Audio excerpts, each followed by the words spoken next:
तो नमस्कार, जय श्री राम, आदाब, राधे राधे। आप सभी को एक नए वीडियो में इंटरेस्टिंग टॉपिक के साथ आ चुके हैं। और ये वीडियो आज का टॉपिक इंटरेस्टिंग इतना रहेगा कि हम बात करने वाले हैं एक ऐसी रसोई के बारे में, एक ऐसी सेवा संस्थान के बारे में जो हमारे भारत में ही चलाई जा रही है। जी हाँ, और मेरे से लगभग 300 किलोमीटर दूर ही, काफ़ी दूर नहीं है, पास में कह सकते हैं आप।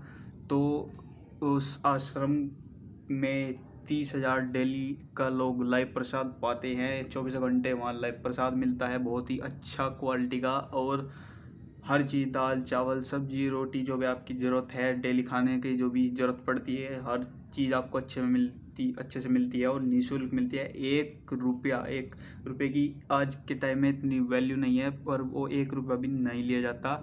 और खाना इतना अच्छा क्वालिटी का मिलता है कि जो आप रोज़ घर में खाते हैं, आपको उससे लो क्वालिटी का खाना नहीं मिलेगा। बिल्कुल भी लो क्वालिटी का नहीं है, सब खाना एकदम टेस्टी होता है। मैं अपना खुद एक्सपीरियंस बता रहा हूँ। मैं खुद वहाँ पर गया था और मैंने वहाँ का प्रसाद भी लिया था। और मुझे उस खाने में, उस प्रसाद में कोई भी ऐसा एक कमी नहीं पाई कि जिससे मैं ऐसा कह सकूँ ये गलत है या ख़राब है। सामान भी एकदम अच्छी हाईएस्ट क्वालिटी का बनवाते हैं महाराज जी हमारे। जी, आप लोगों में से बहुत सारे लोग समझ चुके होंगे मैं किस के बारे में बात कर रहा हूँ। और वे 322 वृद्ध माताओं की सेवा करते हैं। जी हाँ, 322 वृद्ध माताओं की, जिनके बेटे उनकी सेवा नहीं करते, उनको सताकर घर से निकाल देते हैं, या कुछ ऐसी स्थितियाँ बन जाती है कि किसी भी कारण जो वे अपने घर को त्याग देती है और महाराज जी का आश्रम में रह रही हैं, सुखपूर्वक अपनी जीवन व्यतीत कर रही हैं और महाराज जी को आशीर्वाद देते हुए। और वहाँ पर 150 बच्चे निःशुल्क पढ़ रहे हैं और 400 गाय गौ माता की सेवा कर रहे हैं और 150 नंदी की सेवा भी वे कर रहे हैं। और भी बहुत सारी सेवाएं कर रहे हैं, बंदर सेवा या फिर और भी सेवा।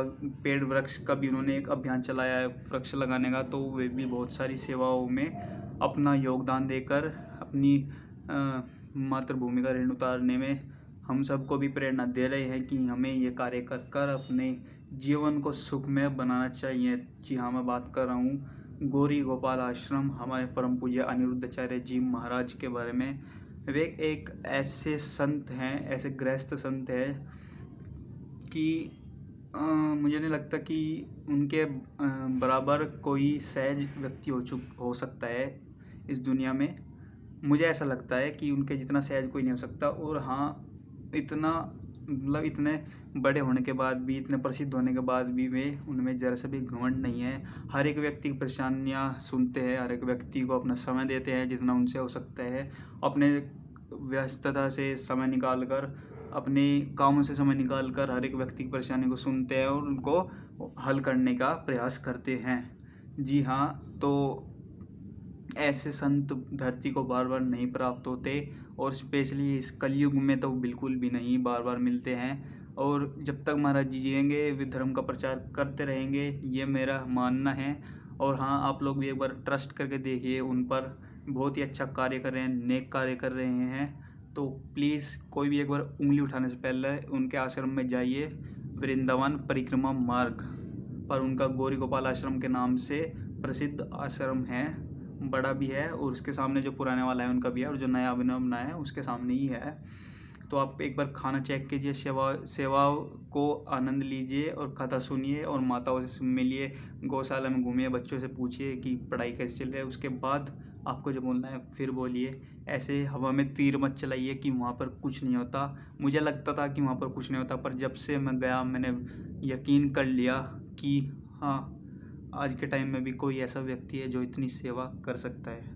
जहाँ हर लोग अपने अपना भरण पोषण करने के लिए भाग दौड़ कर रहे हैं, सिर्फ अपने पेट के लिए कमाई कर रहे हैं, वहाँ कुछ अनिरुद्धाचार्य जी जैसे संत भी हैं जो इस समाज को सही दिशा और सेवा का प्रोत्साहन कर रहे हैं और युवाओं को एक शिक्षा दे रहे हैं कि हमें भी ऐसी सेवा कर कर अपने परलोक और इस लोक को दोनों को संवार लेना चाहिए और अपने माता पिता का नाम रोशन करके इस धरती पर अपना नाम अमर करना चाहिए। इतना शरीर तो नश्वर है, ये एक न एक दिन जाना है, लेकिन जो हम किसी के मन में अपनी छवि अच्छी बना लेते हैं तो वो ज़िंदगी भर उस आदमी के दिमाग से नहीं निकल पाती। तो हाँ, ऐसे संत भी हैं, और कृपया ऐसे गलत उल्लांछन मत लगाइए। राधे राधे, जय श्री राम।